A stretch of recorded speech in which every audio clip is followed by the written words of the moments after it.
care is also something we are very afraid of, because especially in the contemporary world, we are not very good at using our vulnerability and exposing our vulnerability. And care is always connected to power and to vulnerability. And so we are not used to think about care as something that can do us good. But somehow it's something that if we need care, we are somehow in a position of needing something, asking something. And also, since there is no care without power, I will also say that there is no care without a reflection on capitalism and the economic world in which we live. Because nowadays, care has become also a buzzword behind which capitalism hides, through the whole wellness industry, through the whole focus on mental health. However, all of this sort of circulates, in my view, a perspective on care which is only individual. So you have to take care of yourself first. You are the only person who needs to know what they need and what care they can give. And I think we should completely overturn this view and restart from thinking about care as a collective thing, as a sort of force that regulates collective relationships in groups, in communities. We learned that one way or the other in the very first group we are part of in our life, which is families, right? We learn that there are logics of care. Sometimes they're toxic, sometimes they work, but I will really think that we need to escape this individual sort of view on care and go back to the collective sense of it.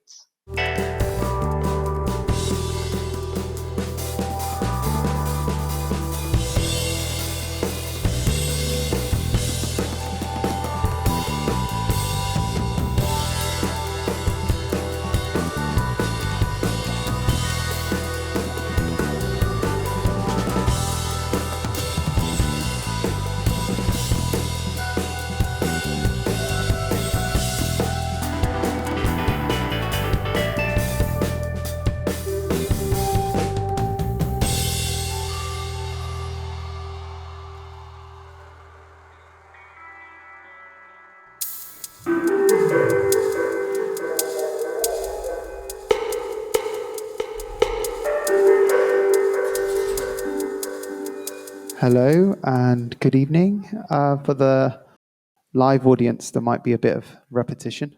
For the online audience, that's because we've already begun this conversation with some soup.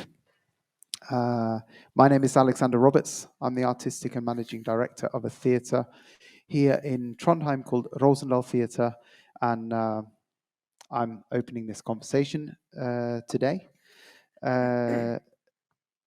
We have here with us Chiara Bersani, Giulia Traversi, I hope I'm pronouncing that somewhat reasonably, and also Mara Pieri.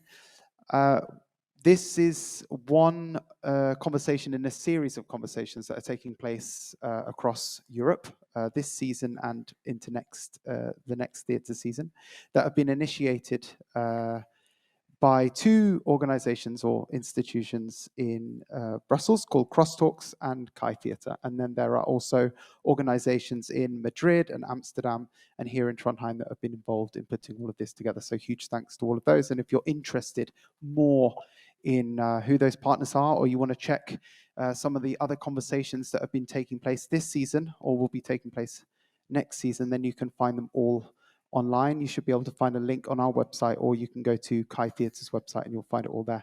It's also a series that's been running now for 3 years, so we're a new partner into a series that's been ongoing, all under the title More Than Human Encounters.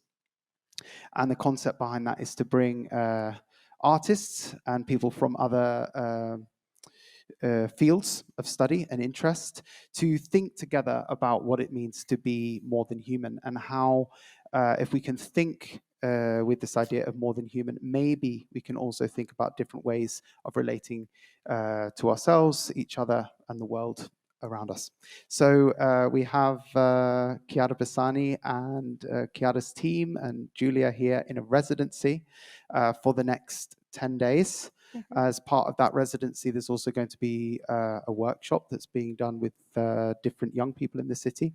And I reached out and suggested that maybe you could also participate in this conversation with us, which you warmly accepted, and then wisely introduced Mara Pieri into.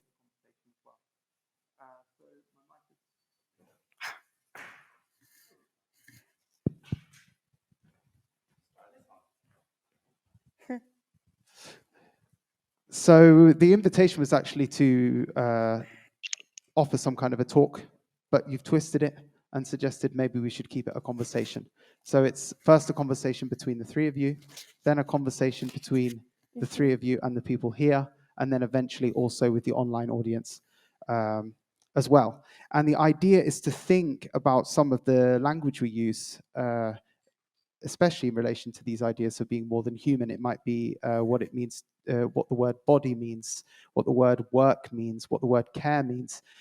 Can we investigate the meanings of these terms? Could we reinvent new meanings for those terms? And could different ways of thinking about that terminology also alter the way that we then relate to each other once more? So I warmly encourage everybody to get involved in the conversation and feel encouraged to speak up and participate. The main part of the conversation will be between the three of you and the present live audience, and then towards the end we have a score that we will open up to the online audience so everybody can get involved. I also want to say a warm thank you to our team here at Rosendal Teater. It's our first time doing a live stream, so fingers crossed. Yeah, it's been great to see everybody pull it together, and a warm thank you to all of our partners up and down Europe for involving us in this super exciting thing, and to you for being brave to getting involved. Thank you very much, and thank you to all of you for being present as well. Let's go. Thank you, Alex. Oh, can you hear me? Yeah, super. Yeah, thank you. When Alex invited me and Giulia to take part of that conversation and to think something for today and for something that for us it's important to share with the people that is here with us and the people that is in the world. I don't know. And it was clear that Alex invited us because he knows our research. So when we started to talk one each other about what we want to put on the table today, we decided to invite our friends and colleague and I don't know, a lot of things for us, Mara Pieri. Mara Pieri is a researcher, an Italian researcher, but now she lived in Coimbra. Is it correct? Yes.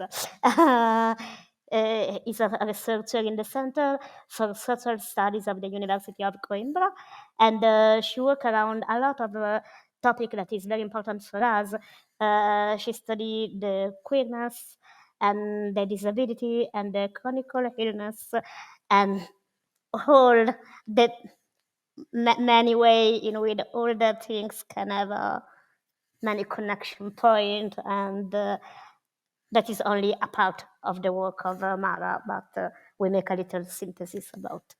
And we decided to work together because me and Giulia, every time when we decide something is because we follow our desire. And we are very Italian in that thing. And we want a lot of things. And so one of our desires, it was to spend a lot of time with Mara.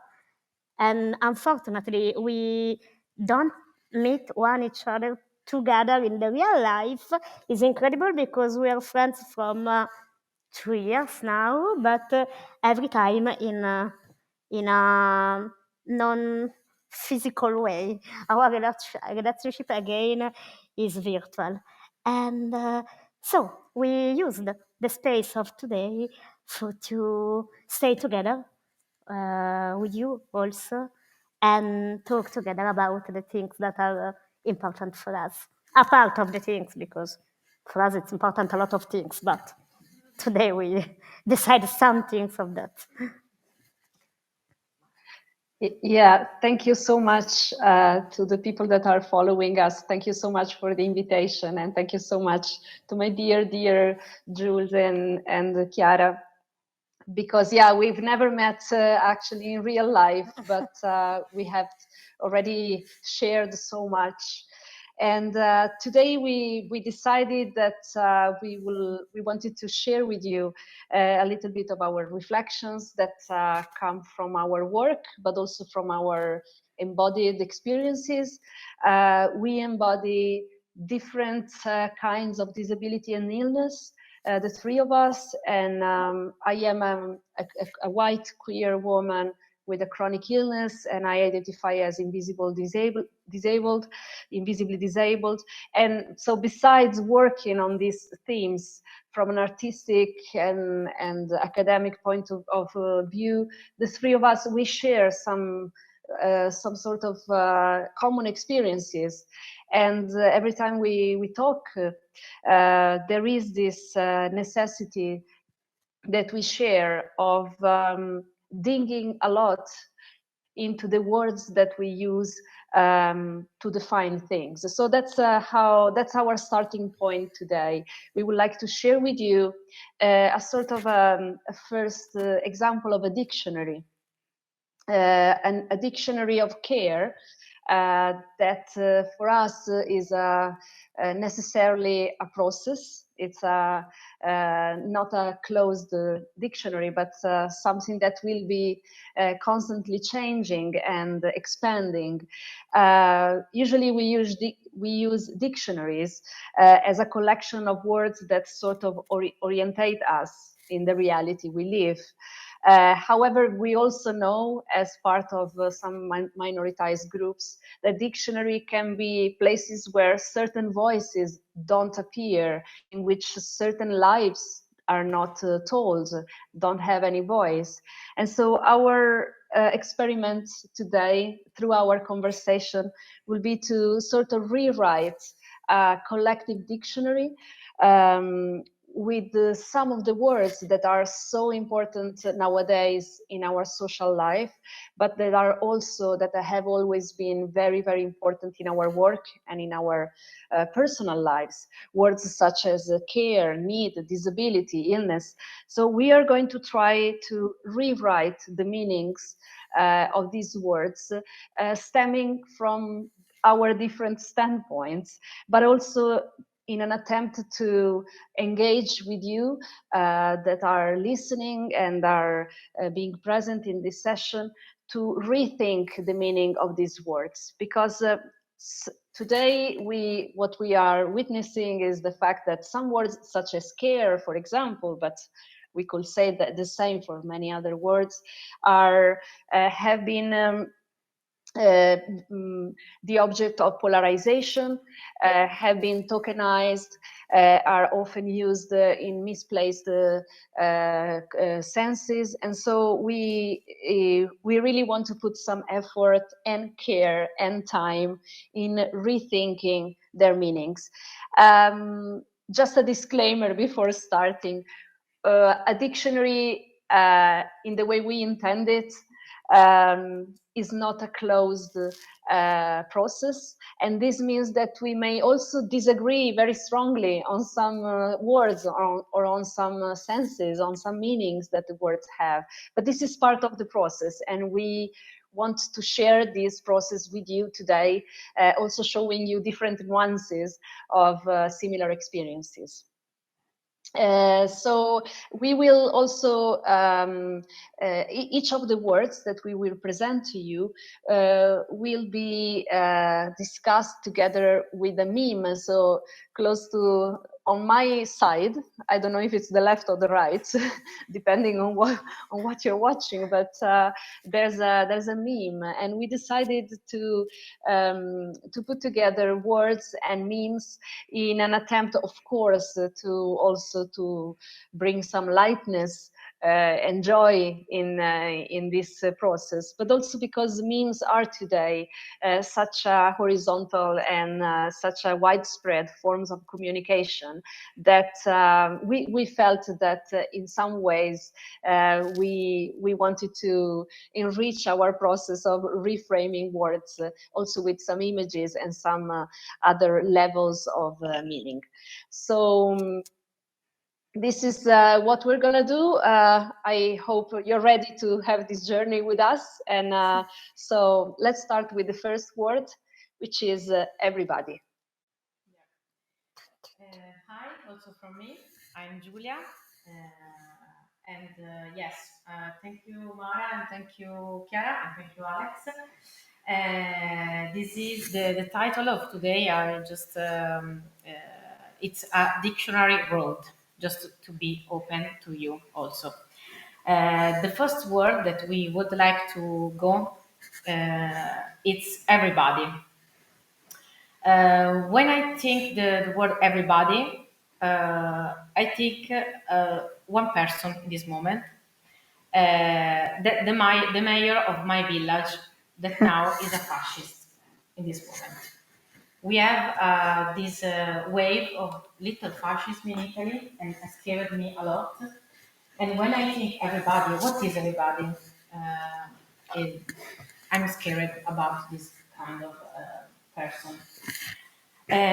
To create something opposite of this, I took a book from Judith Butler.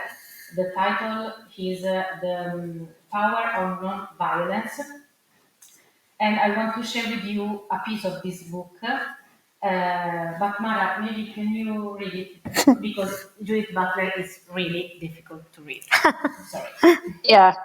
But I was telling Giulia that Judith Butler is hard to read in any language, so it's not a matter of reading it in Italian, in English, or in any language. But let's see, I'll do my best. So, recognizing that vulnerability does not constitute an attribute of the subject, but a characteristic of social relations, automatically exclude that it can constitute an identity, a category, or a basis for political action. Rather, the persistence in a condition of vulnerability demonstrates that it is a force clearly distinct from the strength of the champions, understood as the maximum expression of invulnerability. Such a conception of force would replicate precisely the forms of domination against which it aims to oppose, devaluing the forms of susceptibility and contagion underlying every supportive and transformative alliance. Thank you. It's really important for me the words force in the words everybody and vulnerability, because I think the only solution that we have to not to be the opposite of this kind of fascism is to do and to have this kind of force. Stay in vulnerability, stay in the power and non-violence. I want to add just another phrase, important phrase for me, to stay in everybody, from Judith Butler, that when she won a prize, she wrote this question, like, who deserves a good life and why? Yeah. Oh. To continue. Così. It's an open question. I haven't an answer, you know. Yeah. Okay, good thing. I don't know if someone of you want to tell something. If someone have an answer, it's very good for us. When we start to talk about everybody, my first question was very close to the question of Jules, but not only about the fascism, that now in Italy it's a very big problem, but not only in Italy, in Europe we know that. But my question was, okay, what we mean with everybody? Everybody is really the completely, the all.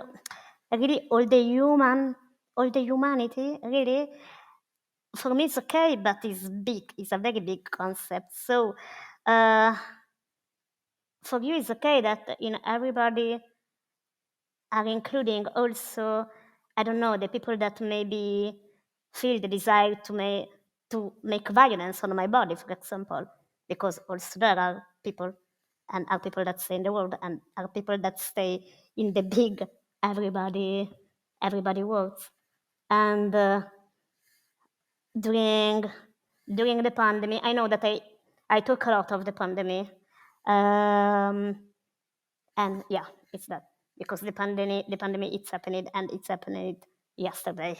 And so for me it's very important to stay again in that question. And so during the pandemic, the people with disability for a lot of time are compared with the people that stay in the prison, because all the two are were described like inspiring people, because in the bad narrative, people with disability and people that stay in prison are two groups of people that can't stay in the public space, that are not freedom in their life.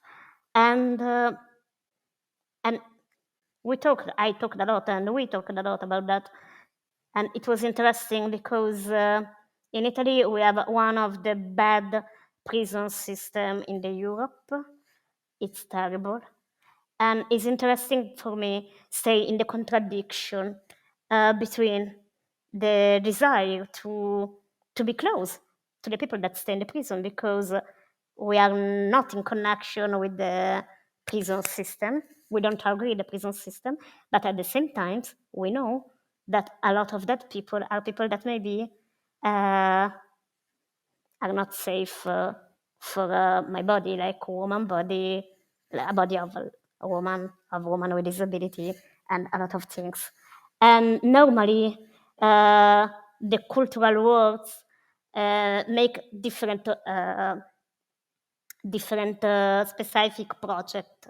A project for people in prison, a project for disabled people, a project for I don't know, all the little group of people. But that things is not everybody. So what we mean with everybody? We try to imagine a space in which it really is possible that people that live in a big contradiction, that maybe are dangerous one each other, that maybe can't stay together in the same space. But when we talk everybody, we mean really all that people? It's a question. Yeah, and actually, if I may add something, for so many decades, years, centuries, when we said everybody, we meant a certain type of person. We meant everybody meant that part of the people who was white, cisgender, heterosexual, able-bodied, mostly male, preferably. So in that everybody, there was actually a strong ideology of who a human being is and who other human beings, maybe less human, were. And today, of course, thanks to the many struggles and human rights advances that we had, we are more aware that whenever we speak about everybody, we need to define what kind of everybody we are talking about. However, I do feel, and I leave this as an open question, are we really sure that we have learned to sort of recognize when we are using a certain, idea of everybody, or it has that become just a political sort of speech of talk that we use, and that we are inclusive, that we are, considering everyone and every people, with everybody, with every sort of sexual orientation and race and so on. Are we really sure that we have learned to do that? I leave that as an open question, and I probably move to the next word. Yes. Chiara. The next image. Thank you.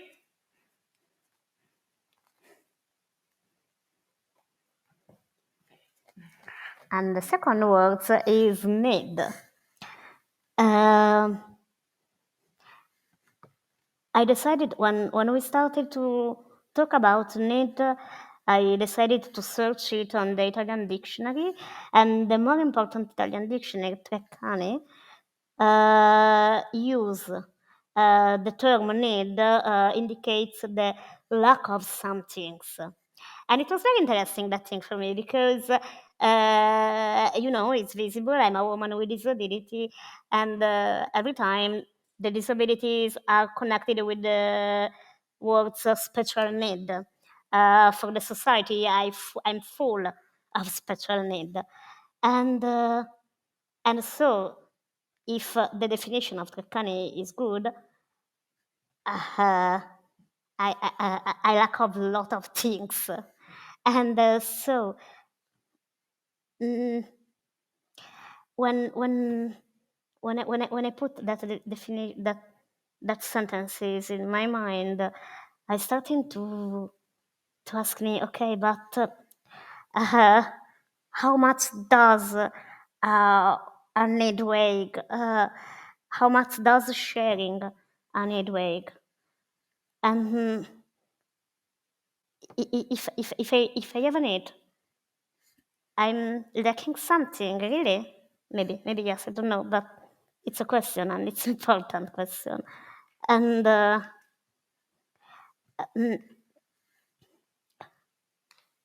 if I want to help someone with their need, I'm in a powerful position or not. And if I need help for everything, I'm more debole. Debole. Weak. Weak, fragile. And what's happened when our two needs are in confliction, in a conflict? What's happened if I have a need and you have another need, and the two of them can't stay in the same space and in the same time? What's happened if for help me you renounce to something, and you feel in some part of you that you wanted to renounce of that? It's complex. The need, it's a very complex word for me.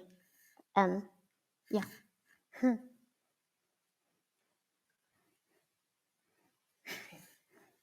Maybe we can jump.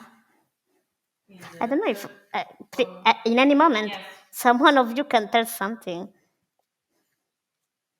I know it's not simple. Yeah. No, I want just to put maybe the big question of intersectional, so intersectional safe space, because sometimes the needs are really different, and it's very yes. Now for me and Chiara, and maybe Mara, I put something new now. We would like to try to create this safe space, intersectional safe space with different needs. But for the moment, it's impossible. No, Chiara? For the moment, but it's our utopia. Yeah, in some moment we talk in some provocatorial way that maybe the intersectional don't exist. Maybe it's clear that our approach is intersectional. It's clear because we are in the middle between a lot of things. But if every one of us stay in a very deep contact with their personal and private needed, it's really possible to stay in the same space together without frustration. It's clear that I have a lot of desire about that. But for me, it's very important to put in the center the question, because with that work, around the concept of dictionary, the new dictionary. We want to try to remember to everyone that every word that we use, it's full of conflictual things, and it's important to stay in the complexity. Yes. Yes. Okay. Okay, we can jump to care. No, because care is, I suppose, the most word that I heard in the last 3 years, maybe, or exactly in the field of performing arts. Yes, care, curating, accessibility, and blah blah blah are now focused, no, of some program or some director, curator, etc. But when me and Chiara went to some places, no one of these works. Sorry for my Italian English. I think a lot about care, and for example, for me, it's like a romantic agreement. I found this sentence because when you want to give care to someone has to be able to take care. It's like an agreement, because sometimes when we ask care, we don't find care, and the opposite. For me, it's really important also the word romantic agreement, because you have also to live. There is something that change in the space with our body when you give care and also take care of someone, and you have to, come si può dire, abbandonarti a questo accordo. To let yourself in the embrace of this agreement, to let yourself go. And it's really important that it's not a solitary exercise, but we have to do together.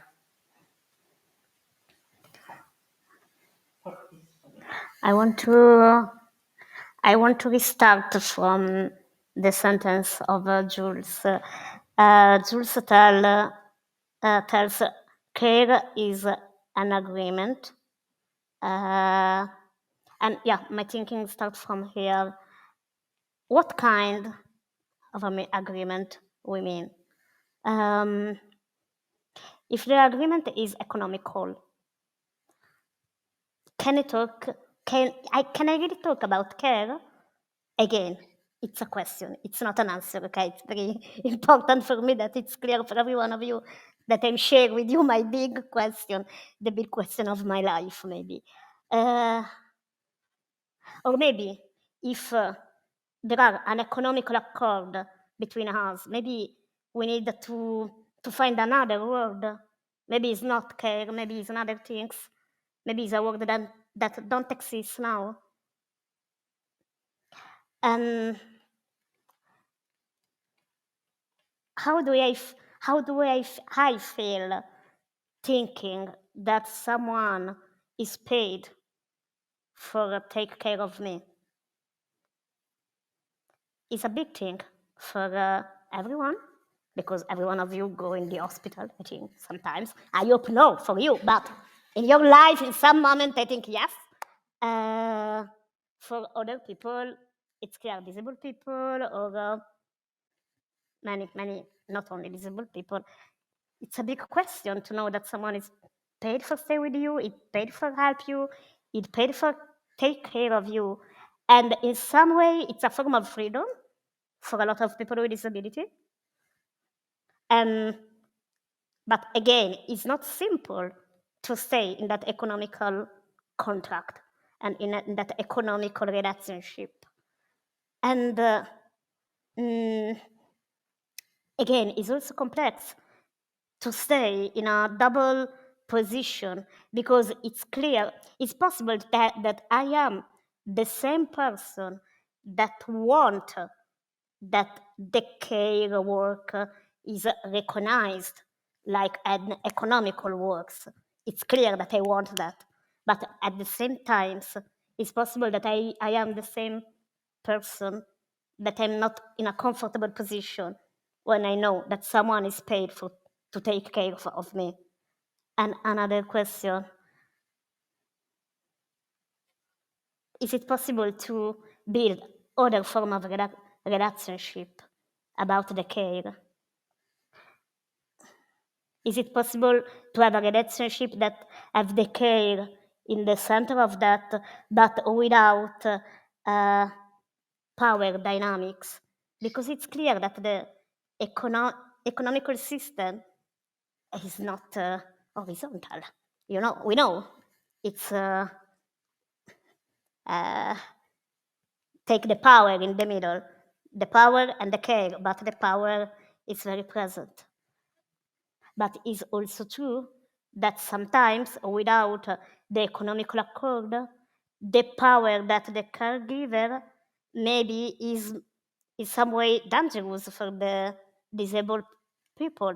So it's complex. Is it possible to find, to experiment other type of relationship between need, care, economical system, powerful, maybe.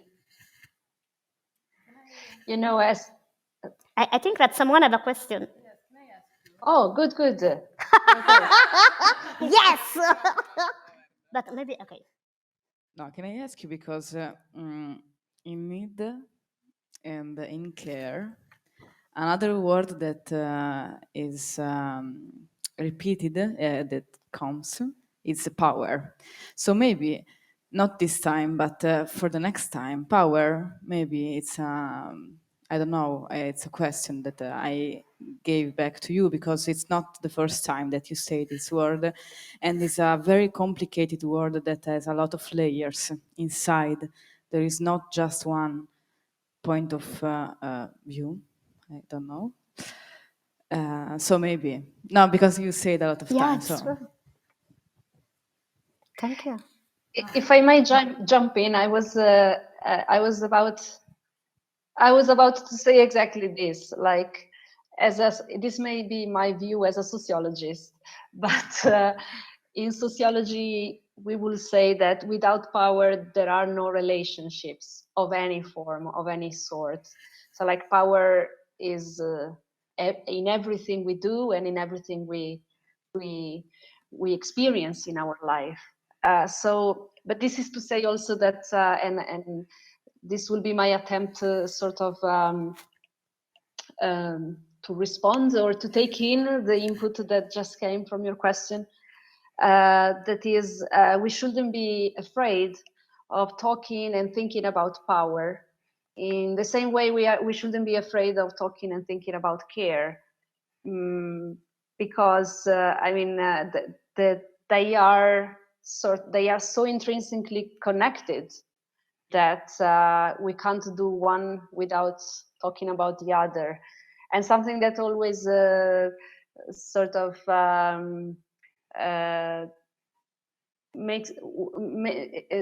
fills me with wonder is the fact that in Spanish and in Portuguese, the word for care is cuidado. Cuidado means care, but it also means be careful. It's something you say to a kid when they approach a dog in the street. You will say cuidado, be careful. And so it's as if the same word means exactly two opposite things. Like be careful in the sense of take care, be nice, be kind with the people and the things and the alive entities around you, but at the same time be careful of this relationship.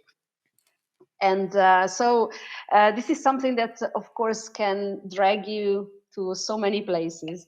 And as Chiara and Jules also already said, there's not only one way to think about care. But I was also surprised when Jules we were discussing about this topic, and Jules would say, you know, for me, care is a sort of a romantic agreement, something that is full with good intentions and something that we could feel with words like love, like tenderness, like joy, and so on. And I was more focused on the other side, that is, care is also something we are very afraid of, because in our, especially in the contemporary world, we are not very good at using our vulnerability and exposing our vulnerability. And care is always connected to power and to vulnerability. And so we are not used to think about care as something that can do us good. But somehow it's something that if we need care, we are somehow in a position of needing something, asking something. And also, since there is no care without power, I will also say that there is no care without a reflection on capitalism and the economic world in which we live. Because nowadays, care has become also a buzzword behind which capitalism hides, through the whole wellness industry, through the whole focus on mental health. However, all of this sort of circulates, in my view, a perspective on care which is only individual. So you have to take care of yourself first. You are the only person who needs to know what they need and what care they can give. And I think we should completely overturn this view and restart from thinking about care as a collective thing, as a sort of force that regulates collective relationships in groups, in communities. We learned that one way or the other in the very first group we are part of in our life, which is families, right? We learn that there are logics of care. Sometimes they're toxic, sometimes they work, but I will really think that we need to escape this individual sort of view on care and go back to the collective sense of it. That's my cue. Okay. Thank you. Can we jump to? Yeah, if you don't want to say anything more. No, me about the care? You care? No. Okay. No. Absolutely not. Okay, we can jump to the next. Yes. Chronic. That's mine. Yes. Maybe after I can close chronic. I'm the queen of chronic. So much of my work and my daily life is spent on, thinking about what chronic is. So I thought I will share some reflections with you on that. Well, the word chronic, as you know, means something that lasts forever, or at least that lasts for the whole life. And it comes from the ancient Greek Chronos, which was the name of the god of time. But in ancient Greece, there were many ways of defining time. Chronos was the god of all the times. So it was the time, like the father and the mother of time. So it is interesting to me that we attach chronic to conditions like illnesses, and that somehow are supposed to live forever with us. And I always think about that. I live in a world, and I'm part of a generation that didn't experience, and will not experience anything that will last forever. it is a world in which everything is constantly changing and nothing will last more than a certain number of years at most. However, my chronic illness is something that certainly will stay with me. Will stay with me, no matter what will happen in my life. I have this certainty that the chronicity of my illness will stay with me. And then, I think, how many other things can we call chronic in our existence? How many other experiences we know in advance that will stay with us until death us part? Not love, not marriage, not work, not even family, not money, no friendship, not even our environment will be the same, not nature. So it is really intriguing to me to think that the most stable thing, my chronic illness, is also the thing that makes me the most vulnerable. And yeah, that's it. Thank you, Mara. And I want just to put something on Kronos, our friend.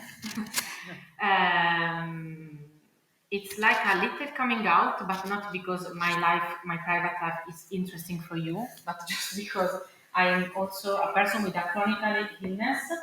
I discovered it during the pandemic. Wow, super nice. It was terrible also for me, and for me to find someone like Mara, it was really important because chronic illness, or maybe all illness, disease, you felt every time alone, and you know that this kind of condition never change. Like Mara said, you have to stay with your body, with your pain, and with your problems all the life. This is the sad part. But to rethink Chronos and chronic, I would like to do a question for you. How many people do you know with the chronic illness? And if for you are invisible or visible in your life, but just because it's like a little check, like a statistic. Because me, Mara, and other people work with this kind of illness, and it's not simple. For example, we stay a lot of time on tour around Europe, out of Europe, and sometimes it's very difficult to do every time I'm coming out with someone that I'm not good, or Chiara, help me, sorry, we are in tour, but I'm not good in this moment. Yes, it's just a question for you, because I think if we can, my desire is to share more about chronic illness and also this illness invisibility. Yeah, just to say I'm here with my body with this condition. Yeah. So. Okay. The next is time.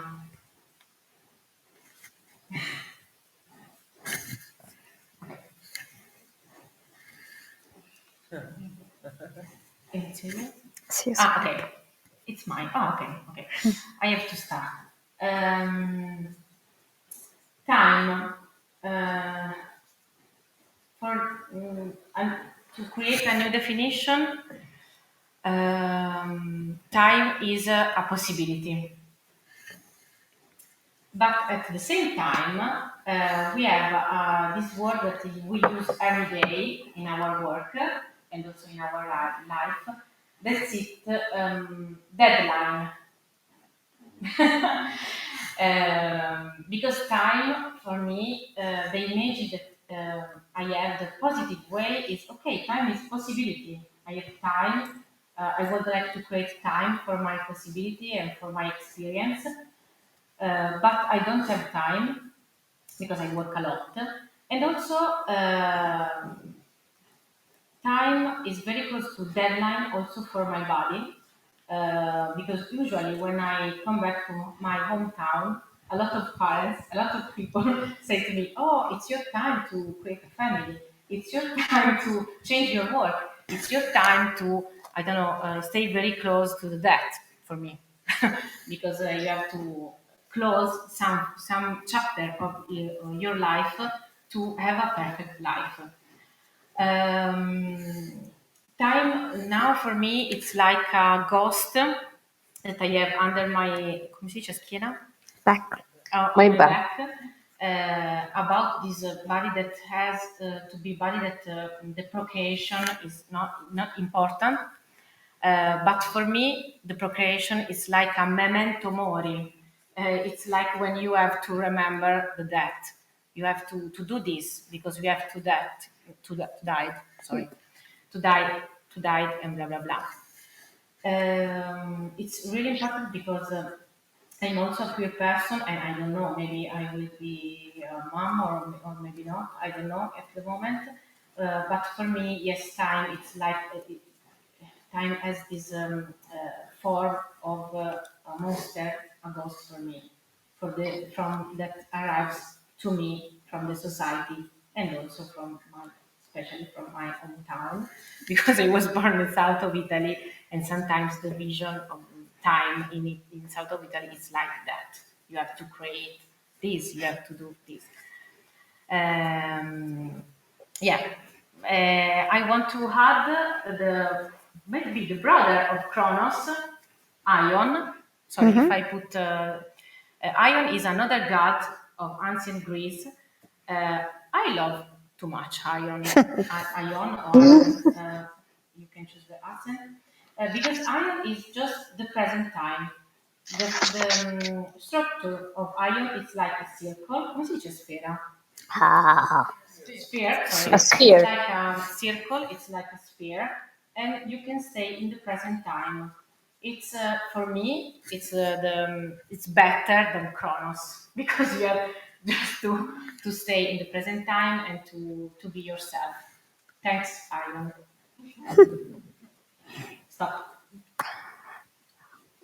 For me, need there are phrases that is one of my favorite. I need time. I need more time. I need time for to go to the bedroom. I need time for to go on my bed. I need time for to take a shower. I need time for to go on my car. I need time for to change my dresses. I need a lot of time for cooking.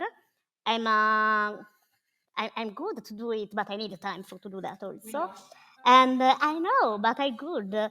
But if we haven't time, it's the problem is not a problem, but the point is, okay, I need time. I told all the time that I need time. So if before we talk about the word need, and we take that need is related to a lack. So I lack time maybe, and or maybe we stay in a society that had used the time in an uncomfortable way for me. I know that is not original, that the thing that I tell you now, but is important for me. It's clear. Because it's like if every time that I talk with a lot of people that say also close to me, it's like if we use the word time without two very different meaning. For example, I'm a choreographer, and is a lot of people, also people that write about the dance, told that my work are slowly. And for me, it's very funny that thing, because the slowness is not a part of my research. It's not interesting for me. I don't work, I haven't a reflection about the slowly movement. I know that there are a lot of choreographers that do that, but I'm not one of them. But I'm a woman, and a choreographer too, with my time, and I use my time for to stay in the life, and so I use my time for to write my work, and but because I can't stay in another time, not in a comfortable position, and so my time, my work, I'm sorry, are not slowly. My work are based on my time, and it's like if the a lot of now I use the word time all the time. I'm sorry, time. So but we took a lot of time. We like when I use we, I mean the equipe that is here to work with me. That we want to put the disability like a method of research and of composition, and again, not because we are theoretical about disability, but because I'm disabled, and so I put the disability in the center of my work because I'm that, and it's not interesting for me to talk about the disability in the work, but it's interesting to stay during the creation in connection with all the things that the disability inform, and the disability inform also the time. And yes.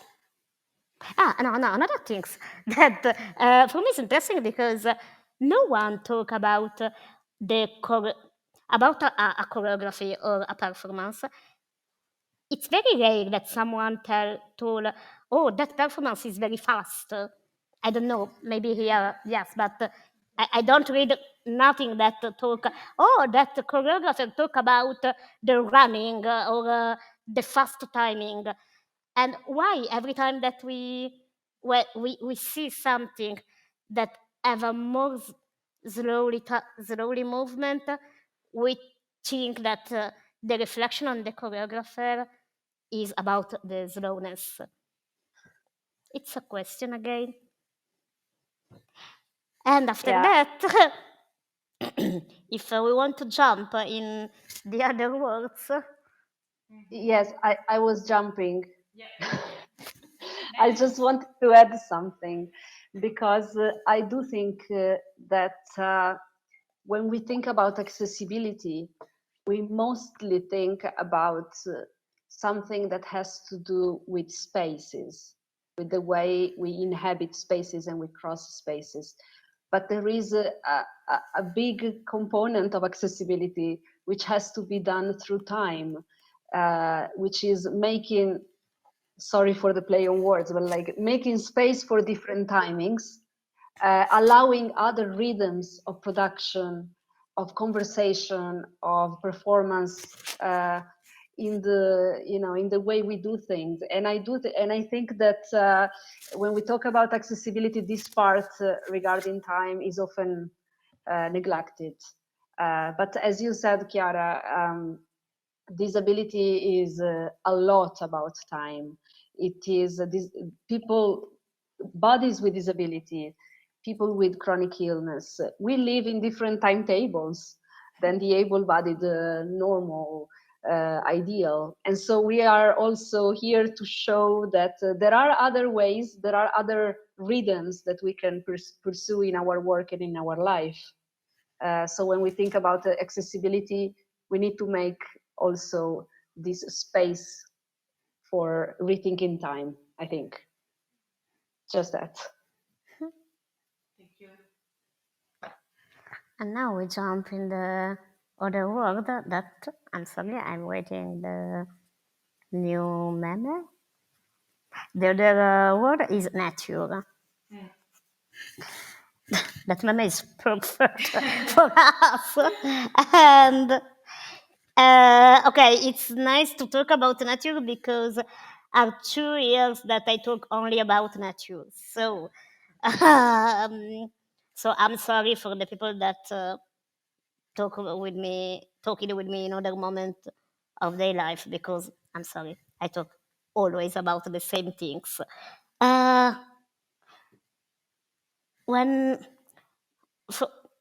One of the things more interesting for me, also now that after the pandemic, there are a lot of projects, artistical projects, productive projects that try to go in the nature. In the nature, when I tell nature now, I mean really the wild space, the untouched space. If it really exists, the untouched. Maybe here, yes. In Norway, I'm sure that exists the untouched space. In Italy, I'm not so sure. In the south of Europe, I'm not so sure. But it's interesting because every time that we talk about the untouched space and we try to organize a project, an artistical project in the nature, happened a lot of interesting things. For example, that for the respect of the nature, someone decide who can stay in the nature and who can't stay in the nature. I mean, people with disability or not performative people. I think that you can understand what I mean with the performative people. Oh, yeah, okay. Yes. Can't walk, can't go in the nature, in the wild nature, because the wild nature is not accessible. Okay. But it's interesting because when someone decided to organize something, many things, many types of things, like a collective walking in the nature, a lot of things.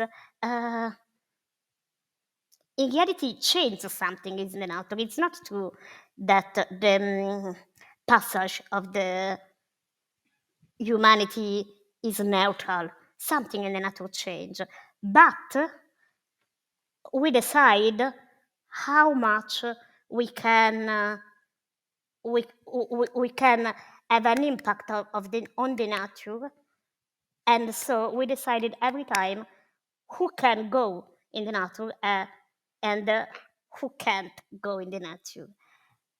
It's clear that it's very dedicated, that thing. I know, and I know that it's very dedicated to talk about that here in a place in which the nature is so present and beautiful and incredible. But for me, it's always interesting because it's not that we decided that we don't touch nothing and only the people that can stay in a really wild nature will go.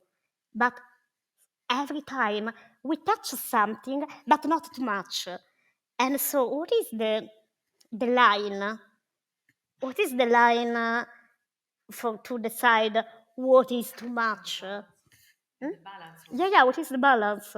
So we decided that we can change something in the nature because the people that can walk can go in the nature, but not too much because someone with a wheelchair can go in the nature. A question is a question, like always. I don't want to put something on nature. Just a question: what is natural? Open question. Mara, do you want to add something? I may skip to the next point, to the next word, because I see that time. Speaking about time, right? Time is passing fast. The next word that we wanted to bring to you is pain, and pain as a synonym of trauma, of violence, of suffering. All of them are buzzwords that we often talk about nowadays, and they are such a big part of the way we construct our performances, our academic work, and also such a big part of our lives.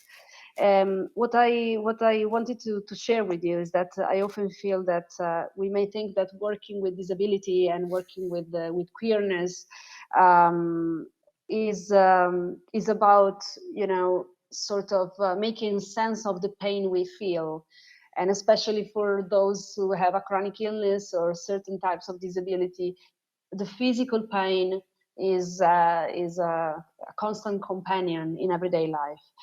However, I like to think it in a different way, which is working with disability, working with queerness for me is mostly about working with the pain that people made us feel, which is make sense of the violence, the discrimination, the pain that people make us feel, that the society make us feel, that hierarchies make us feel, and sort of finding a way to do something with this pain, not only to make sense of it, but maybe to do something with this pain as a creative force, as an intellectual force, but also as a fuel to transform our lives, to transform our social environment and our struggles. So whenever I feel about pain again, I kind of go back to that collective idea of pain, a pain that is never individual, but is always shared, and somehow through this sharing, it becomes a form of strength to create change. I have a question Jules. for my two friends. We are close to the end of the time, and we have a lot of words again. And so maybe we can tell the words to the audience and decide together what words we want to do. Yeah, it's a good. In that television approach. Yes, like Okay. So we have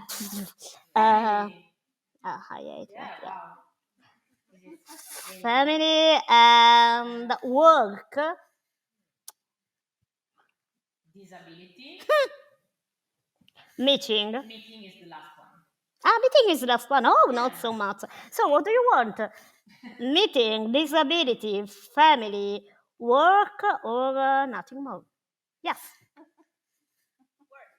Work. Yes. I love your approach. Where is work? Yes, Work. I don't remember the. No, that is like a. Yes. Is that for work? Work. Ah, wow! Thank you.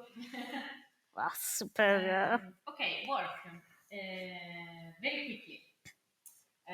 When I think about work, I think one phrase that my colleague and one of my best friends, Lisa Girardino, also a manager and curator too, told me 1 year ago, maybe less or more, and she told me we have to disidentify with our work. I think a lot about this phrase because all the time, yes, my life is on tour. My life is with Chiara. My private life is very close to my work. This is our life. But at the same time, I appreciate very much the phrase of Lisa. And I'm trying to create a safe space in work for respect this phrase. At the same time, I have a question because when the queer people and person stay in the field of work, there is, I don't know, it's an open question. There is a space also for them, also for these people, and also there is a respect for these people. Because my identity from the phrase of Lisa and my life, it's important too, but also when you stay in the field of work, I pretend respect for my identity. It's very a complex exercise to dividere, divide, Separate. Yeah. separate. separate. For example, I think a lot in the field of performing arts and blah blah blah. When you have to use the pronouns, how many trans person and how many non-binary person sono state misgenderate, come si può dire, Mara? Misgender? How many trans or non-binary people were misgendered in every day. workplace?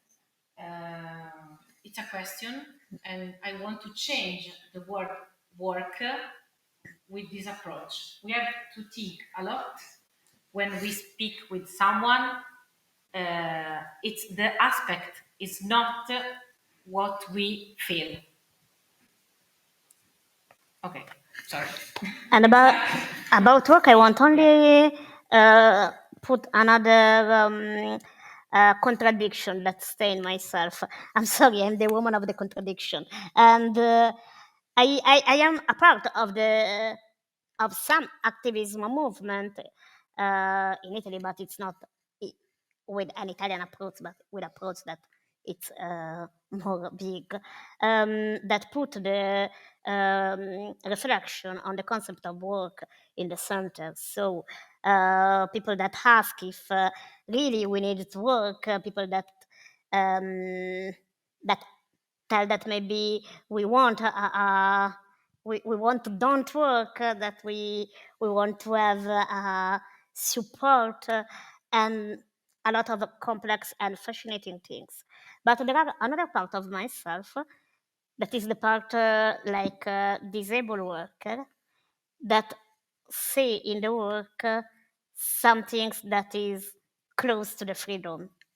And I know that maybe for a lot of people that think is a capitalist concept.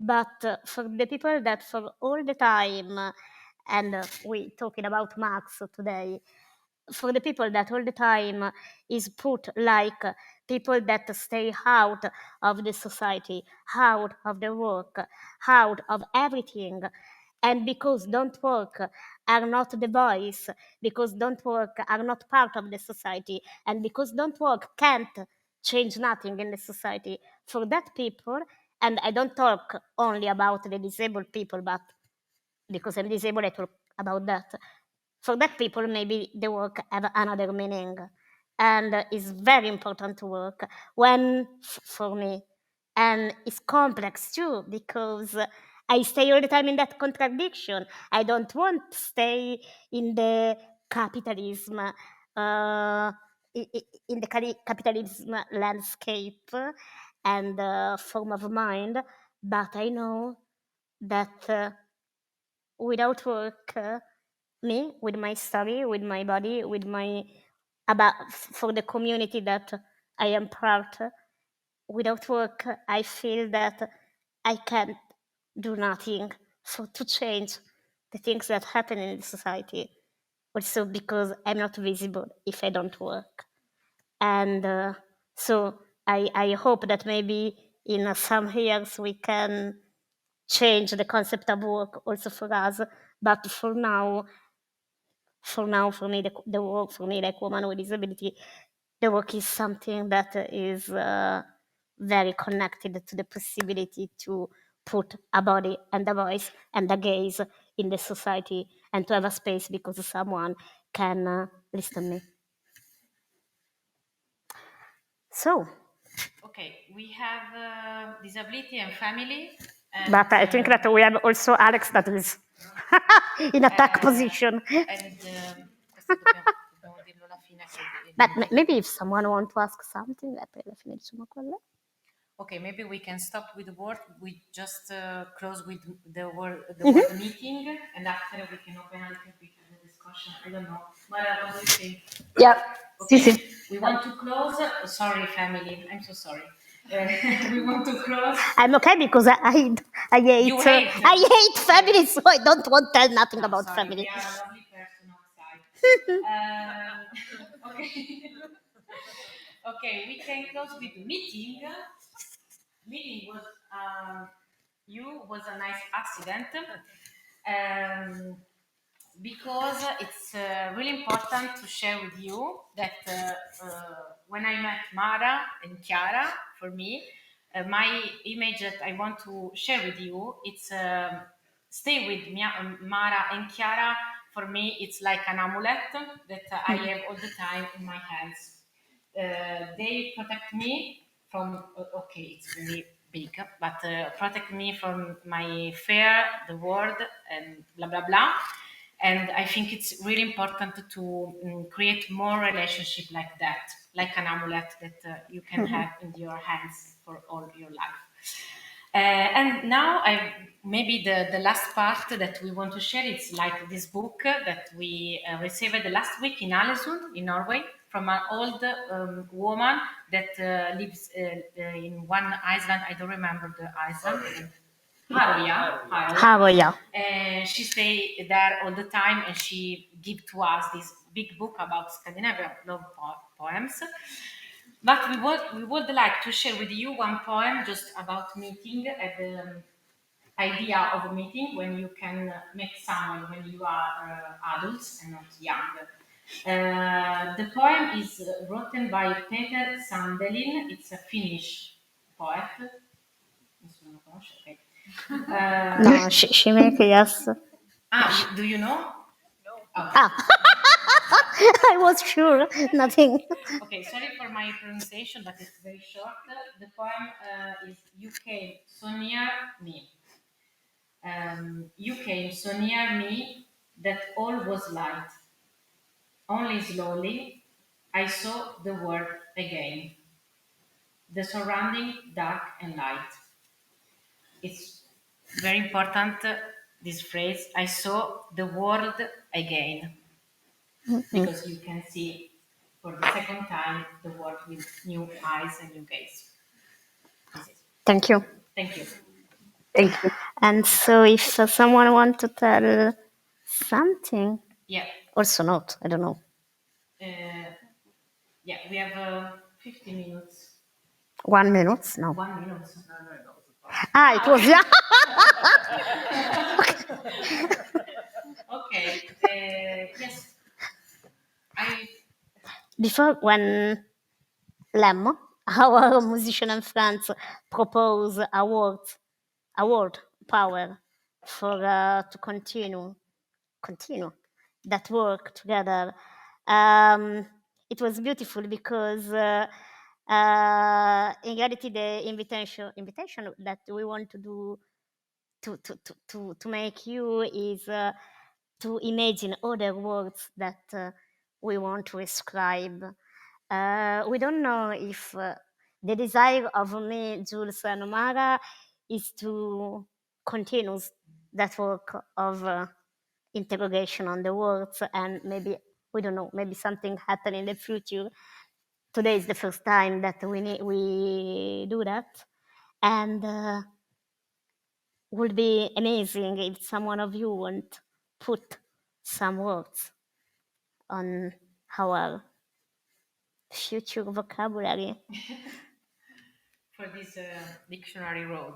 Dictionary road. Yeah, it's true. Not vocabulary, but dictionary. No, it's not true. No, it's true. We make the discussion about vocabulary, dictionary, blah, blah, blah. So it's important, dictionary.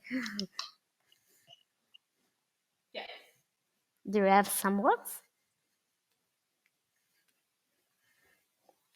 Oh, maybe we talk a lot and all the people are back now. Maybe. Because I don't see very well because it's dark too. So I don't know if the people start okay or not. You have a lot of go, Lemmo, go. So power and So esattamente come si traduce in inglese crescita? crescita? Growth. Grow up. No, yeah, I don't know. Growth. Because like as you said now, it's like in the word growth, we see something. We identify something with the word. You talked about identification in the word work, And for me, it was very strong the difference between bring the identity or identify in the work. And also in growth, it's like between all the words that you said now, it's like a word that is between something between time, in something between something linear or something that you don't see or something that you see, or in which way do we bring all the world that you have explored today with us, and thank you. In our process, I don't know if growth exactly is the exact word that I imagine, but also in the word in the work Sottobosco, that is the underwood, is all the things that stay down and stay not always seen, not always. There is something about this growth, and also in all the word, the word. Oh my God. In all the words, okay, that you have said tonight, there is something about, because I know that if you have said and have investigated all this word 1 year ago, you didn't tell all these things that you have said to us tonight. So what's the difference between, and what's the space and time between that, what brings, I don't know if I make clear, whatever. Somebody else want to? Thank you. No, vuoi rispondere? Come non so Do da you want an answer? No, c'è Ah. una riflessione rispetto alla parola Yes. che porto avanti, no? Sorry, it's like a reflection about the word that you were saying, but Thank you. Thank you. Mara, want to tell something?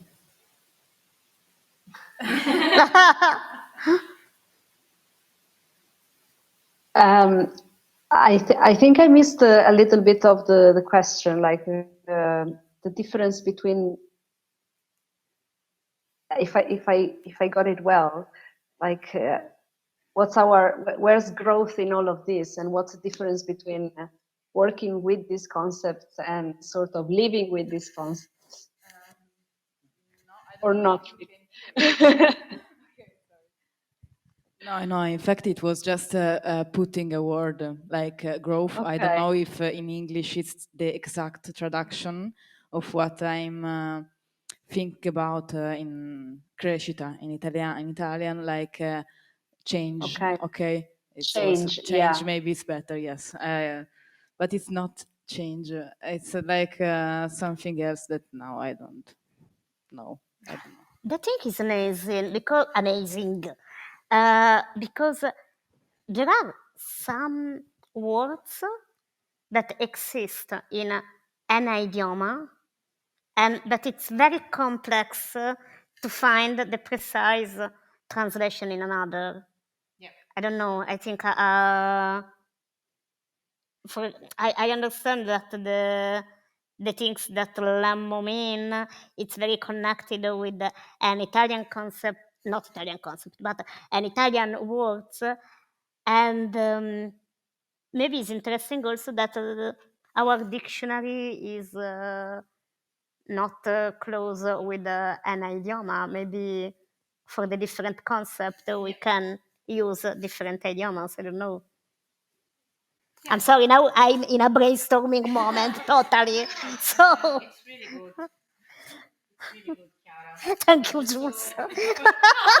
Thank you that you support me. No, because before to came in Norway, Mara shared with me some Norwegian word that yeah. means a lot of things, very like poetical and very, Yeah.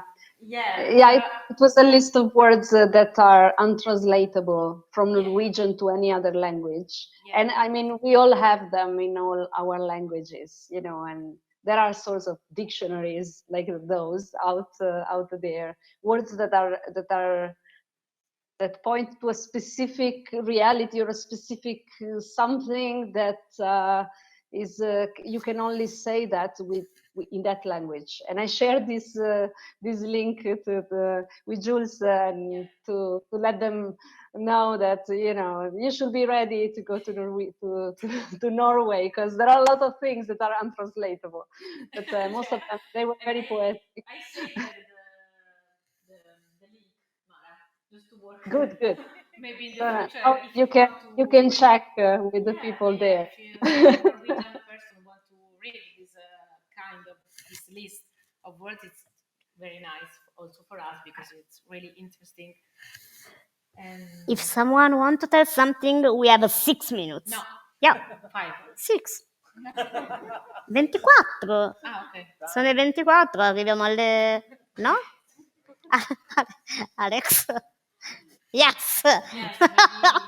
I don't know, also from... There is someone from Internet that wrote something. No.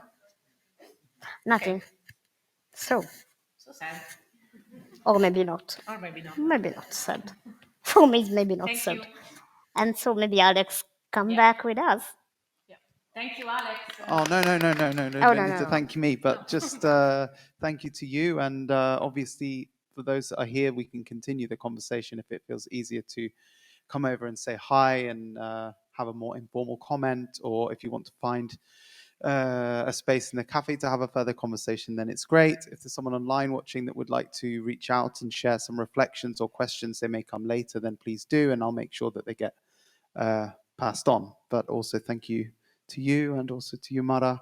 It's been a real pleasure to spend this time with you and hear all of your many voiced reflections on all of the different words that you moved through with us this evening. So thank you very much. Yeah. So have a good evening. You.